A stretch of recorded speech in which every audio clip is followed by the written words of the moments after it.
สบายดีพี่น้องวันนี้พากันเดินทางไปใช้ไกลน้อย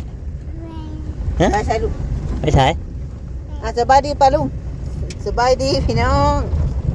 สบายดีนะแม่ลูก สบายดีนะแม่ล่ะสบายดีเด้อพี่น้อง สบายดี เดินทางพี่น้องไปทางใดทางคนละทางเซ ไปเบิ่งน้ำเซ่ก่อนเป็นไงมันคือถ่วม3 เถื่อ4 เถื่อปีนี้ ขามที่บอหรือว่าบได้ขาม บ่ได้ครับ ไอ้เซ่ขางนี่บอ มันสิขามมา ฝันว่าแจก ไป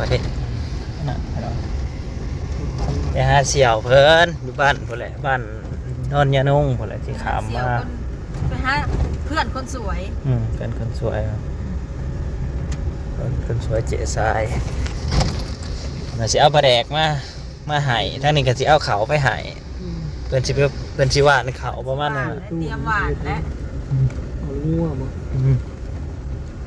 เขาจะเห็นหน้า รักเบิ่งเลย เห็นหน้าแรก มือหน้าแรกในนั้นอันน้ำท่วมช้างเถื่อที่เถื่ออะไร 4 เถื่อแต่ว่าปีนี้น้ำท่วม เขาก็อยู่ลำบากอันนี้ว่ะ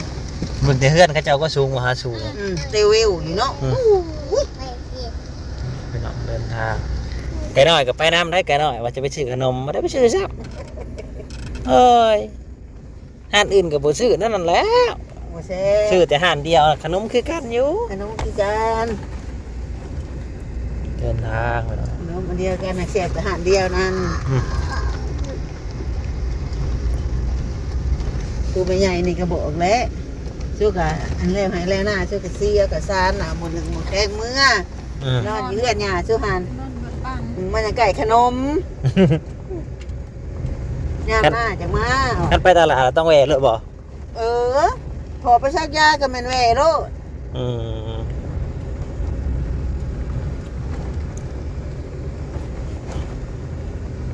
มันแสบบ่หันขนมน่ะแสบบ่แสบอลีอโลนี่ขนม ตอนเขามาข้ามมืดเขามาไปมา ไก่คอยครับมันตัวละชนะเชิง ไปนะ มาหอดเพื่อนน้องเอิญไปน้อง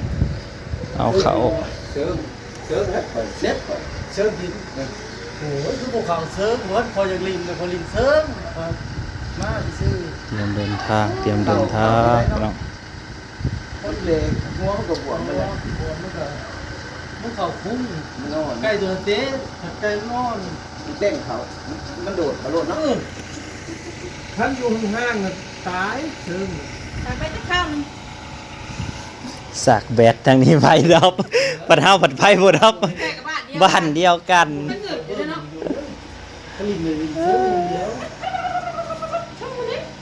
มีแมวอีก แป้งหรือมันโดดลิฟต์เลย อีตัวนไปเลย ไปบางหันนะโจม8 โมงเขาโจมคนที่โจมมันโจมทัน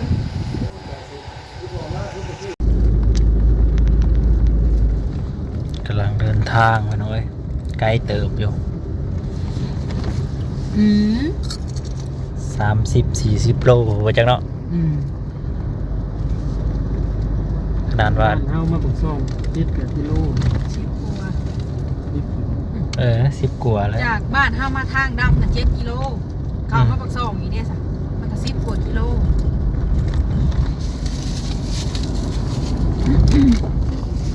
ไกลหน่อยก็มาซื้อขนมเลยแซ่บป่ะไกลหน่อยเอ้ย ตัวมูมันมีลูกมีร้านบดเงินซื้อปี ต้องติดโตตลอดได้เงินนะ เล่นตลาดไทยซัก ตลาดกับบ่ชื่อมาอื่นแต่พี่โป้ก็มักชม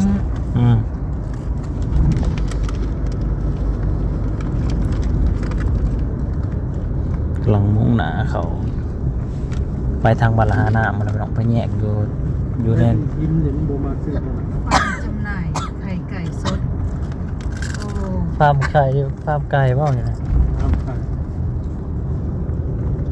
เด็กตายบ้าง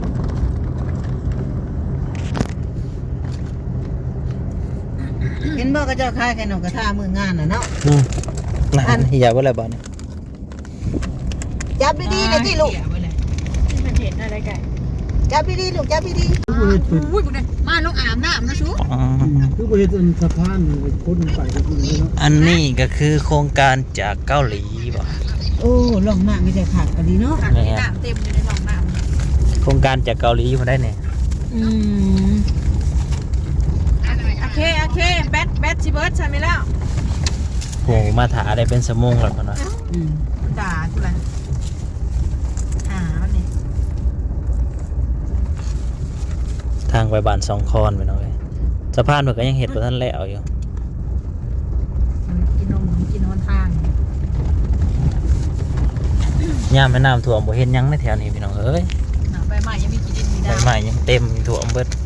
ใบไม้ยังมีกี่ต้มอยู่คุณอาการหนามแบบบอกไหนบอกการหนามนะคะ ป่อคือการน้ำมึงดูนะพ่อผู้คือเทิงผู้การน้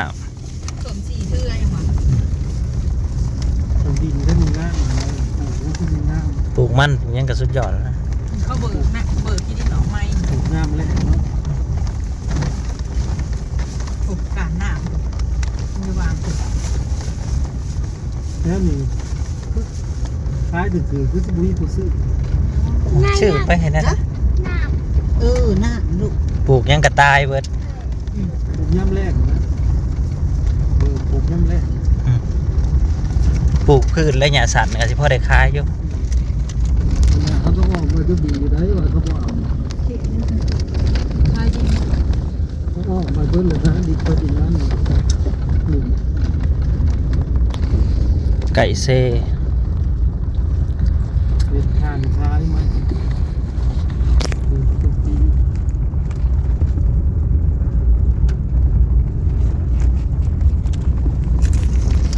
ซีได้ตัวนี้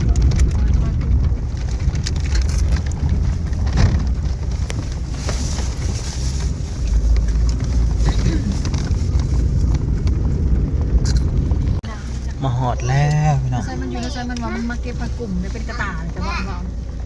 ผักดังคม กูเรียกกูเรียก ผักกลุ่มในไซส์เราอะเอาผักขม ผมบอก ผักกลุ่ม โอ้แลนลงรีบ เขาสิล่องบักโบแลนถึงได้เจ้าโบได้ล่องบัก ไปส่องเบางทางก็แต่มันมีลานใหญ่อย่างนั้นมัน มากเนี่ยอันนี้ ๆมาเพาะอันนี้แล้วมาเพาะ หลับไปน้องเลยเซจำพรเซนั่นโบได้มาแต่เฮิงเลยจน กินได้บ่นี่ ฮะจังหวะแล้วบ่เคยเห็นเลยคือมัก ลงมานะแม่น้อย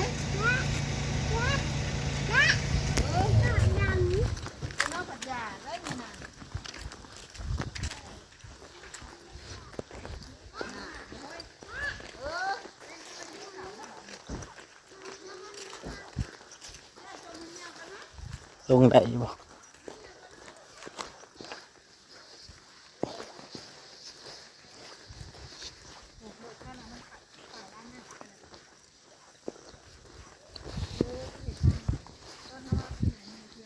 ยังบ่ร้ายมันได้แล้ว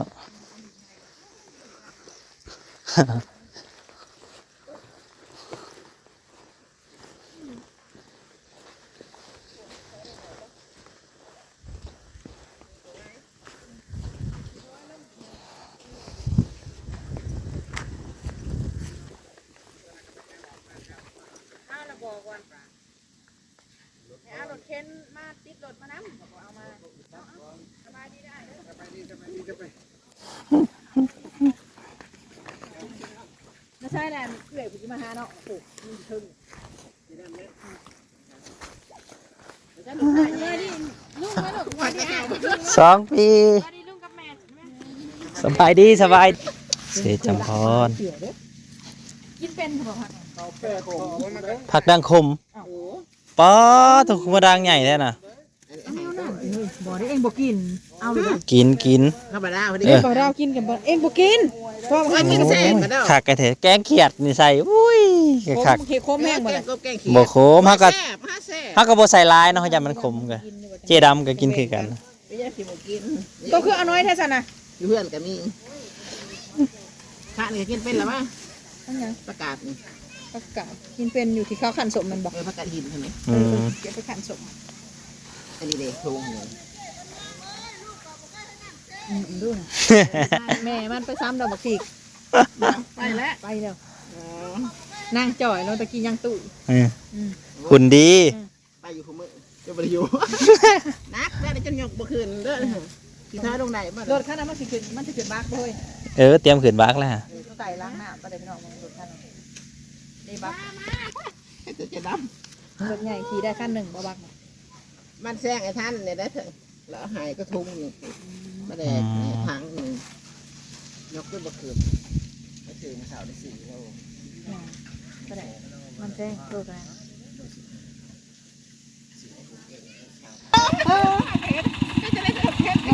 น้องสาวกับคนงามซะด้วยเผื่อจะเห็นกันมันเป็นง่ายๆเด้อบ่เป็นพี่มาเที่ยวกันบ่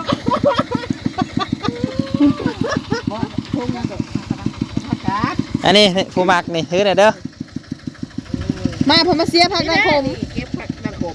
จะหายตัวบ่กินผัก นั่นเด้น่ะ เพิ่นบ่กินเพิ่นได้เพิ่นบ่กิน เองกันยังกินบ่เป็นกินบ่เป็น ผักอันนี้แหละเฮาเก็บมาจากตลาดที่เลี้ยงเฮาหั่นนี่จะได้ยังไงเอาไปให้แม่ใหญ่กินกระเด้าก็ลองกินเบิ่งแซ่บโอ้ยเพิ่นเบื่อบ่สิได้ได้ที่ได้ บ่เบื่อ ว้าวแนวนั้นก็ว่าไปจะได้ก็บ่ต้องเอาเขาว่าได้ไปแล้วหลายคือว่า ลากมาแล้ว ลากมาเลย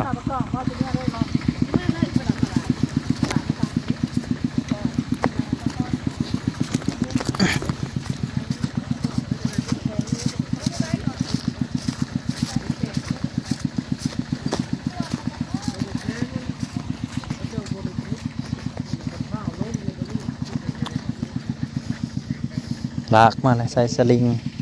โครงการครัวเพิ่นก็กำลังสร้างสะพานอะไรนี่ ซื้อมาได้เลย ปีนี้เริ่มแล้วบ่ นั่งนะเอาอ่ะ เขาจะเริ่มเฮ็ดแล้วบ่ สบายดีเด้อพี่น้อง มันยังมีงานเข้าใจกันบ่ได้ อืม เอ้า มีแต่ให้ที่ออกค่าธนาคารมันขนาดนั้นแล้ว เด็กพวงมันสบายแล้ว มีเขาจะเปลี่ยนทางนั่นแหละ ที่ได้ไปมากน้ำกันสบายอยู่เนาะ สิได้ขี่รถขวามไปอัน นี่จะเอารถลงมาเลยถ้าลงมามันโง่บ่ได้เด้อ บ่ได้ รถหุ่นใดเอามาพี่น้องเนาะ บ่ลง เบรกแตกเด้ แล้วเจ้าก็หักลบบ่บัดนี้ เมื่อกี้สิฮักลงน้ำเดี๋ยวมันตามรถเขาเลยฮะ เอาแล้วปิด พี่กุญแจ กุญแจโอ้ยลงไปดีแล้ว เบื่อมันใครได้บ่ทัน เขาบอกแล้วว่าลบเด้อโอ้ยเขาให้ดิรถบ่เต็มอยู่บักเนาะ แล้วเขาสิบ่สนรถเขาสิฮักของน้ำเขาก็มอกุญแจซึ่งพอดีแต่ว่าลงไปฮอดหันเลยตั้งสติได้ พอดีอึกแล้วว่าก็บ่ ปิดกุญแจไว้กดสตาร์ทกับบานเดียวได้บานนี้ ฟ้าฝนถอยเลย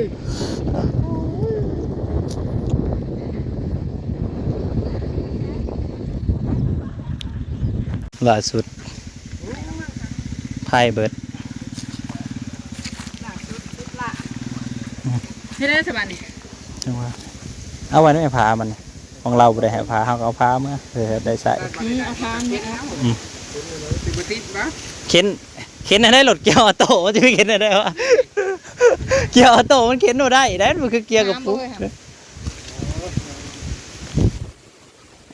รถบ่ได้แล้วพี่สิมาได้ซั่น ใครลงอันนั้นเนาะทั้ง ฮาโก ถือดูล่ะถือดูแล้วก็หอยมาต้ม มาถ้าบ่ได้ก็สิมาได้ซั่น อีกแล้วโทรหาสั่งแล้ว ได้รอ หมอจำบอกจำแบตกับบ่มีเนาะ แล้วจะว่าบ่ได้เบิ่งแบตบ่ทันมาแต่ว่าเพิ่นว่าจะ บ่เคยเป็นนะ